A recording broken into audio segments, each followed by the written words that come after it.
Hello everyone, welcome back my channel. हम अपनी story का पार्ट 13 स्टार्ट करते हैं। तो विंग ने ना वांगजी को हक करके रखा था और बोला था, गगा आप शांत हो जाइए, मैं ठीक हूँ। बट वांगजी ना अंदर से बहुत ज़्यादा हॉट फील करने लगता है और भी ज़्यादा, क्योंकि विंग ना अब वांगजी के बहुत ज़्यादा ही नज़दीक था, जिसकी वजह से वांगजी की नोज विंग के नेक के पास थी। और वांगजी ने भले ही मास्क पहन के रखा था, बट फिर भी विंग की ओमेगा ओमेगा जो सेंट थी ना, वो बहुत ज़्यादा स्ट्रांग थी। और वांगजी बहुत ज़्यादा अपने आप को हॉट फील कर रहा था, और वो ना खुद से अब आउट ऑफ कंट्रोल हो रहा था उसका अल्फा। और तो विंग को ना वो कंधे में दोनों हाथ रख के शोल्डर से विंग के शोल्डर में हैंड रख के उसे पीछे करता है और बोलता है, विंग प्लीज़ तुम मुझसे थोड़ा दूर रहो। और तुम ना पहले ये जो तुम्हारी सेंट है, इसे तुम ओमेगा सेंट है, इसे तुम लॉक करो। इससे ना मुझे बहुत ज़्यादा प्रॉब्लम हो रही है और मुश्किल ही है कि हम घर भी पहुंच पाएंगे। तब तब विंग फील करता है, अभी तक ना विंग इतना ज़्यादा परेशान था, अपने में ही बहुत ज़्यादा डरा हुआ था, परेशान था, उसकी हालत बिल्कुल ठीक नहीं थी, जिसकी वजह से वो ये सब नोटिस नहीं कर पाया था और अपनी सेंट भी उसने नोटिस नहीं की थी। अब विंग ने उसकी सेंट अपनी अपनी ओमेगा सेंट नोटिस की, जो कि बहुत ही ज़्यादा लोटस सेंट थी उसकी लोटस फ्लावर की सेंट थी, और वो बहुत ज़्यादा स्वीट थी, जो वांगजी को बहुत हिट कर रही थी। वांगजी के अल्फा को उसे बहुत अच्छी लग रही थी। और विंग ने जो वांगजी की शर्ट पहन के रखी थी, तो वो लूज थी विंग को, और उसके ऊपर बहुत ही ज़्यादा सुंदर लग रही थी, बहुत अच्छी लग रही थी। वांगजी विंग को इस अपनी शर्ट में देख करके और भी ज़्यादा हॉट फील करने लगा था। तो वांगजी कहता है, विंग कुछ करो, जल्दी करो, वरना वरना मैं तुम्हें मुश्किल ही है हम घर पहुंच पाएंगे, क्योंकि मेरा सर अब बहुत ज़्यादा घूम रहा है। तो विंग कहता है, गगा मैं इसमें कुछ नहीं कर सकता, मेरी मेरी जो कॉलर मैंने तो कॉलर भी पहन कर रखी थी, बट देखता है तो मेरी कॉलर नहीं है, वो लगता है वो कहीं गिर गई।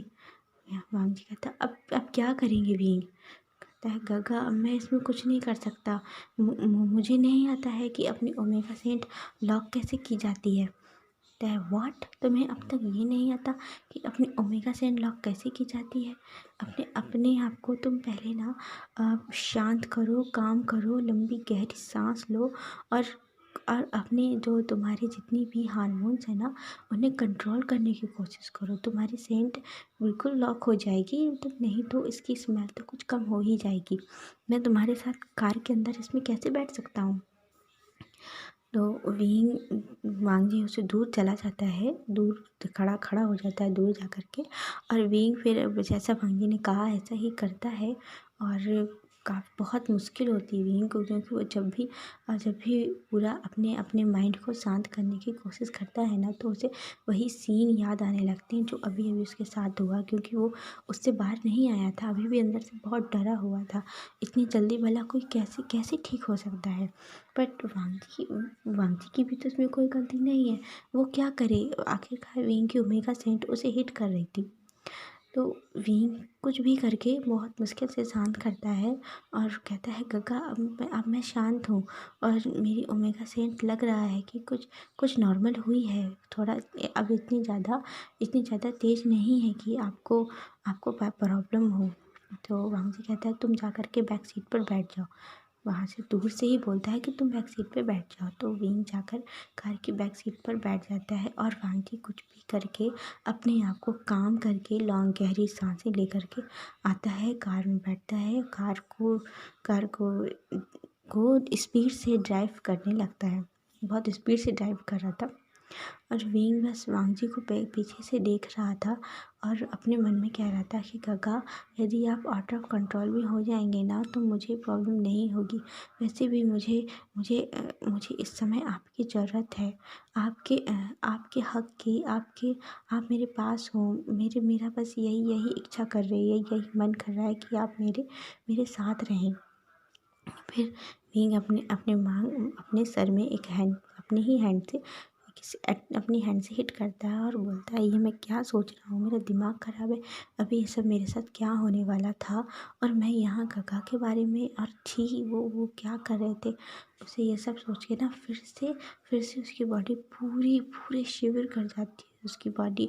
और उसके ना गूज बम्प्स खड़े हो जाते हैं कि और बहुत ज़्यादा डर्टी फील होने लगता है उसे। तो अपने अपने हैंड से फिर से वो अपने आप को क्लीन जैसे रब करने लगता है, क्लीन करने लगता है। जब वांगजी विंडो से देख अपने अपने जो मिरर लगा हुआ था, मिरर से बैक सीट पे विंग को देखता है तो पूछता है, विंग तुम ठीक हो ना, क्या हुआ। तो विंग कहता है मैं ठीक हूँ, अब बस घर चलिए। और फिर मुझे ना अपनी अपनी मॉम की याद आ रही है।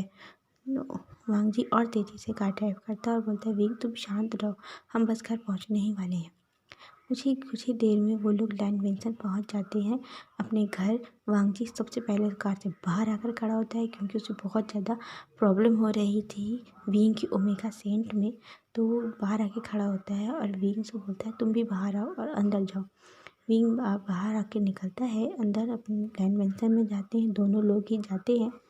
वहाँ पर सब पूरे लोग, काफ़ी देर हो गई थी ना, तो सभी अपने अपने रूम में थे। पर थोड़ा ही देर में जैसे ही लैंड विंसन की लाइट ऑन करता है वांगजी, लिविंग हॉल की लाइट ऑन करता है, तो वो देखता है कि वहाँ पे लैनी अपने रूम से आ जाती है निकल के, और पूछती हैं कि वांगजी क्या हुआ, इतनी देर क्यों हो गई तुम्हें आने में। चैंग को तो शुयांग बहुत पहले ही यहाँ घर छोड़कर चला गया। कहता है कुछ नहीं मॉम, बस अ, थोड़ा मैं ना विंग को लेकर के कहीं और चला गया था कुछ घुमाने के लिए, इसलिए हमें देर हो गई। विंग भी ठीक अपने आप को अच्छा दिखाने की कोशिश करता है। तो जब लैनी देखती है, नोटिस करती है, तो विंग के पास आती है और कहती है, विंग क्या हुआ, तुमने ये शर्ट अपने अपने कपड़े क्यों चेंज किए, और तुम इसके पहले ये पहन कर नहीं गए थे ना।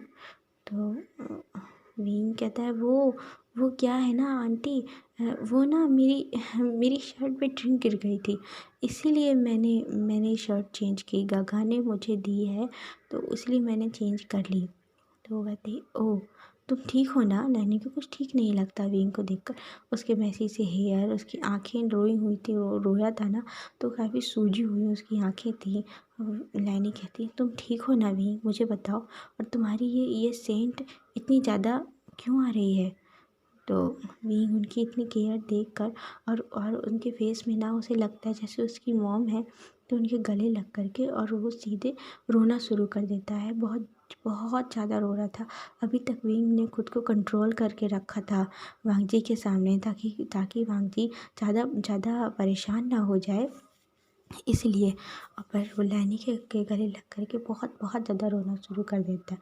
लैनी इससे बहुत ज़्यादा डर जाती है और विंग को हक करके उसके बैक पे हाथों से रब करते हुए बोलती हैं, हाथ सहलाती हुई बोलती, क्या हुआ विंग, बताओ बताओ बेटा, क्या बात है। मैं हूँ ना, मैं तुम्हारी आंटी हूँ, पहले चलो तुम शांत हो जाओ और बोलो क्या बात है, मुझे बताओ। विंग को इस तरह बोलती हैं और विंग को कंधे से पकड़ के अच्छे से संभालती हुई अपने सोफे पे काउच पे बिठाती हैं और बोलती हैं, क्या बात है विंग बताओ। तो रूम से ना तब तक लैंचेरन भी निकल के आ जाते हैं और कहते हैं, क्या। जब देखते हैं कि विंग इस तरह रो रहा है, तो वो भी स्पीड से लैनी के पास आके बैठ जाते हैं और विंग के दूसरे साइड आकर के बैठ जाते हैं और विंग के कंधे पर हाथ सहलाते हुए, एक फादर जैसे फादर अपने बेटे को काम करने की कोशिश करता है ना, इसी तरह से वो दोनों, लैनी और लैंचेरन, विंग को बहुत ही ज़्यादा प्यार से या बहुत कामली अपने बच्चे को जैसे एक मदर फादर शांत करते हैं ऐसे करता है। तो विंग उनका इतना ज़्यादा लव और केयर देख करके, पेरेंट्सली लव देख के उसे अपने अपने मदर फादर की याद आ जाती है, जैंग फैमियान और जैंग यू की, मैडम यू की उसे याद आ जाती है। तो वो और भी ज़्यादा रोना शुरू कर देता है। लैनी के शोल्डर पे सर रख के बस रो ही जा रहा था, कुछ बोल ही नहीं रहा था। तो लैंचेरन वांगजी की साइड देखते हैं और बोलते हैं, तुम बताओ क्या बात है। तो वांगजी कहता है, मैं क्या बताऊँ, मैं तो चुप हो गया क्योंकि उसे याद आता है विंग ने कहा था कि आप किसी को नहीं बताएंगे। तो फिर लैनी कहती है, विंग बेटा तुम बताओ, पहले लो, जाओ जाओ, खड़े क्या हो, जाओ जा कर के पानी लेकर आओ। वांगजी से कहती है।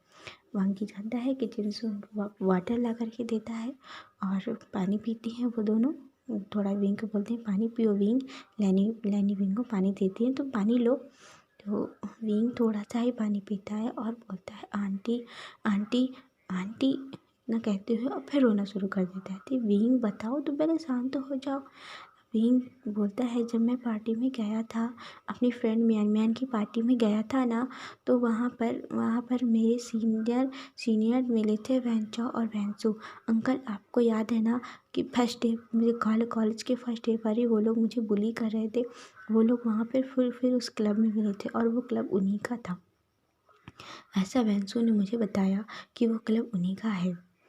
फिर वेंगना धीरे धीरे सारी बात बताता है जो भी उसके साथ हुआ, वो सारा इंसिडेंट उन दोनों लोगों को बताता है। और फिर लास्ट में वो जब लैंचीरैन को बहुत ज़्यादा गुस्सा आता है और कहते हैं क्या उन दोनों की इतनी हिम्मत। लैंची कहता है डैड आप शांत हो जाइए, मैं उन्हें ऐसा सबक सिखाऊंगा ना कि उनकी 7 पीढ़ी तक वो दोनों नहीं भूल पाएंगे अपनी। आप शांत हो जाइए। उन दोनों लोगों को सबक मिल गया है। शुयांग और मैं और सासिंग चैन तीनों लोगों ने उन्हें लॉकअप पे पहुंचा दिया है और आप जानते हैं ना वो मेरे अंडर में है और मैं उनके साथ क्या करने वाला हूँ ये उन्हें भी नहीं पता होगा। लैंचीरन कहते उन्हें छोड़ना मत वांगजी, छोड़ना मत। उन्होंने मेरे बेटे पर मेरे विंग के ऊपर नज़र डाली है, उसे टच करने की कोशिश की है। उन्हें तुम छोड़ना मत।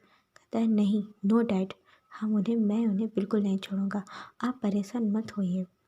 लैनी कहती शांत हो जाइए आप दोनों, अभी ये ना ज़्यादा गुस्सा करने का या फिर इतना अग्रेसिव होने का टाइम नहीं है, हमें विंग को काम करना चाहिए। विंग तुम शांत हो जाओ और तुम चाहते हो कि तुम यदि कुछ दिन यूनमक जाना चाहते हो अपनी मॉम के पास तो तुम जा सकते हो।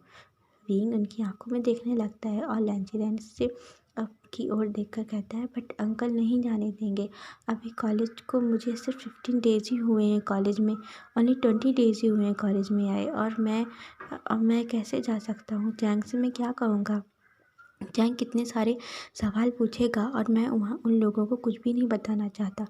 मॉम मुझे लेकर के ना बहुत ही ज़्यादा परेशान रहती हैं मुझे लेकर के और बहुत मेरी केयर करती हैं। इसकी वजह से जब उन्हें पता चलेगा कि मेरे साथ ये सब हुआ है तो वो मुझे कभी नहीं आने देंगे कॉलेज। वो तो पहले भी नहीं आने देना चाहती थी मुझे यहाँ अपने से दूर। वो ना यूनमक के कॉलेज में ही मुझे पढ़ाना चाहती थी। लैनी कहती है तो तुम क्या क्या सोच रहे हो, क्या तुम अपनी मॉम को ये नहीं बताओगे, ये छोटी बात नहीं है विंग। तो हाँ ये छोटी बात नहीं है, मैं मॉम को नहीं बताना चाहता, प्लीज़ आंटी। लैनी के हाथ को अपने दोनों हाथों में ले करके पकड़ के बोलता है प्लीज़ आंटी मैं आपसे रिक्वेस्ट करता हूँ, अंकल मैं आपसे भी रिक्वेस्ट करता हूँ कि आप दोनों उन्हें नहीं बताएंगे। गगा ने तो मुझसे प्रॉमिस किया है आप ना किसी को भी नहीं बताएंगे, किसी को भी नहीं, चैंग को भी नहीं, अब आप सिचेनगा को भी मत बताना, क्या पता वो कह दें। तो तभी सिचैन और चेंग जो दोनों लोग स्टेयर्स में ही खड़े हुए थे, सीढ़ी में खड़े थे, तो वो दोनों आकर के बोलते हैं हमने सब कुछ पहले ही सुन लिया है और तुम हमसे छुपाने की बात कर रहे हो। चिंग आकर के तुरंत विंग को उसके पास बैठ के उसे गले लगा लेती है और कहती है विंग तुमने मुझे अपनी सीजे कहा था ना और तुम मुझसे बात छिपाने के लिए कह रहे हो। कहता है सीजे। कहती है हाँ मैं तुम्हारी सीजे ही हूँ ना, तुमने कहा था ना। तो विंग उनके गले लग जाता है फिर और बोलता है हाँ आप मेरी सीजे हैं, आप मेरी बिल्कुल मेरी याली सीजे जैसी ही हैं। कहती है बस तुम मुझे अपनी वही समझो और तुम फिक्र मत करो, तुम नहीं चाहते तो हम वहाँ नहीं बताएंगे, ठीक है तुम पहले शांत हो जाओ और कुछ पानी पियोगे। और उन सब लोगों को उसका पूरा जो लैंड हाउस घर था ये देख करके अंदर से उसे उसके हार्ट में बहुत बहुत अच्छा लगता है, बहुत ज़्यादा ही। वो इतना अच्छा फील कर रहा था कि वो खुद भी नहीं बता सकता। उसे ना एक यहाँ दूसरी फैमिली मिल गई, उसे अपनी सीटें मिल गई, सिचैनगा जैसे जैसे चैंग है वैसे ही सिचैनगा जैसे उसे एक अपने बड़े भाई मिल गए और लैनी उसके जैसी उसकी मदर है वैसी वैसी उसकी केयर करती हैं, और लैन चिरैन बिल्कुल फैमियन डैड की तरह उसकी केयर करते हैं। तो ये सब देख कर ना बहुत ज़्यादा खुश था। कहता है मैं ना यहाँ आकर के बहुत ज़्यादा गुड फील कर रहा हूँ। जब मैं वहाँ से आया था तो मैं बहुत डरा हुआ था, मुझे लग रहा था कि पता नहीं वहाँ पर कैसे लोग होंगे, मुझे क्या मिलेगा। बट मुझे तो ऐसा लग रहा है जैसे मैं अपने ही घर में अपने ही परिवार के बीच में बैठा हूँ। ये सुन कर के लैनी मुस्कुराती हैं और जिन भी मुस्कुराते हैं, और चिरान कहते हैं थोड़ा सख्त आवाज़ में, कहते हैं हाँ तो तुम्हें क्या लग रहा था, क्या ये तुम्हारा परिवार नहीं है? फहमियान के बेटे फहमियान के बच्चे मेरे बच्चे। विंग से पहले थोड़ा सा स्माइल, हल्की सी बहुत ही हल्की सी स्माइल करता है और कहता है हाँ, बट हमने ना सिर्फ आपके बारे में डैड से सुना था, और आज आपका नेचर देखा, आज पहली बार है। वो तो बोल रहे थे कि आप बहुत ही ज़्यादा सख्त हैं, बट नहीं, आप बहुत ज़्यादा सॉफ्ट हैं, ऐसा बोलता है। चिरन कहते हैं हाँ, मैं अपने परिवार के लिए बहुत सॉफ्ट और दूसरों के लिए उतना ही सख्त हूँ। अच्छा, और विंग के सर पे हाथ फेरते हैं, हाथ चलाते हैं। वांग जी से कहते हैं तुमने ये मास्क क्यों लगा कर रखा है? वांग जी कहता है आप लोगों को फील नहीं हो रहा क्या कि विंग की सेंट कितनी ज़्यादा आउट ऑफ कंट्रोल है? प्लीज़ मॉम आप कुछ करिए, वरना मुझे तो बहुत बहुत ज़्यादा प्रॉब्लम हो रही है। तो चिरान कहते हैं हमें कैसे पता चलेगा, मैं एक मैरिड और मार्क्ड अल्फ़ा हूँ। चिरान कहता है हाँ, और मैं भी, इसीलिए शायद हम दोनों को प्रॉब्लम नहीं हो रही है। और लैनी टिंग कहती हैं कि हम दोनों तो ओमेगा हैं, तो हमें कैसे दिक्कत हो सकती है, बच्चे एक तुम। सब लोग स्माइल करके उसकी तरफ देखते हैं, तुम टीजिंग सी स्माइल करते हैं। तो सिचान कहते तुम्हें यहाँ से चला जाना चाहिए था, तुम क्यों खड़े हो? मैं यहाँ विंग परेशान था ना, मैं उसे छोड़ करके कैसे चला जाता? विंग कितना ज़्यादा वीप कर रहा था और मुझसे विंग की टीयर्स नहीं देखे जा रहे। तो लैनी कहती क्यों, तुम्हें क्यों नहीं देखे जा रहे? और मैं हूँ ना, मैं संभाल रही थी ना विंग को। तुम्हें क्या हम पे बिलीव नहीं है कि हम तुम्हारे विंग को शेव कर पाएंगे? तो कहता है हाँ, मुझे बिलीव नहीं था कि आप लोग मेरे विंग को शांत कर पाएंगे, उसकी केयर कर पाएंगे। ठीक है, कहते हैं सिचान कहते क्या कहा तुमने, मेरा विंग? कह के उसे टीस करते। तो वांग जी समझ जाता है कि सब उसे ना टीस कर रहे हैं। आता है मैं जा रहा हूँ यहाँ से। तो वो ऊपर रूम में चला जाता है, स्टेयर से दौड़ता हुआ सीधे अपने रूम में चला जाता है, और ऊपर जाके अपना मास्क फेस से निकालता है तो उसके दोनों चीक्स बहुत रेड हो गए थे, और वांग जी के ईयर भी रेड हो गए थे। वांग जी तुरंत अपने रूम में जाके लॉक कर लेता है खुद को, और यहाँ सब लोग हंसने लगते हैं, स्माइल करने लगते हैं। विंग से लैनी कहती हैं विंग, तुम वांकी को पसंद करते हो? वैसे ये टाइम तो नहीं है पूछने का, बट फिर भी मैं तुमसे पूछना चाहती हूँ। आज यहाँ हम सब हैं, तुम जो कहोगे हम वैसा ही करेंगे। तो विंग नीचे अपना सर नीचे झुका लेता है, पलके झुका लेता है अपनी, और बोलता है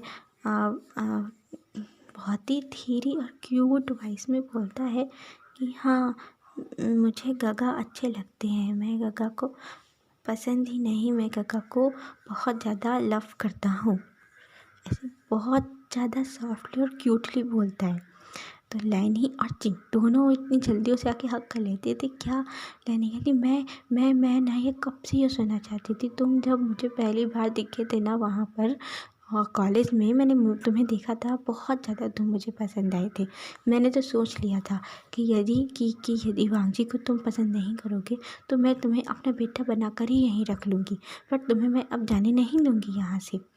सिंह कहती हैं पर अब वो वहाँ बेटा बनकर नहीं, आपका son-in-law बन कर के रहेगा, सन नहीं।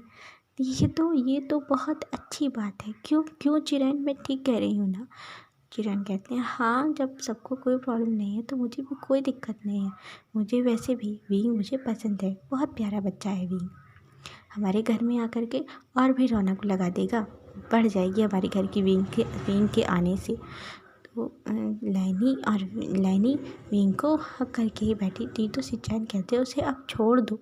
मॉम आप क्या कर रही हैं, अब छोड़ दीजिए, उसे प्रॉब्लम हो रही होगी विंग को, कितनी टाइटली आपने हक करके रखा है। आंटी हाँ हाँ हाँ, मैं ना बहुत एक्साइटेड हो गई थी।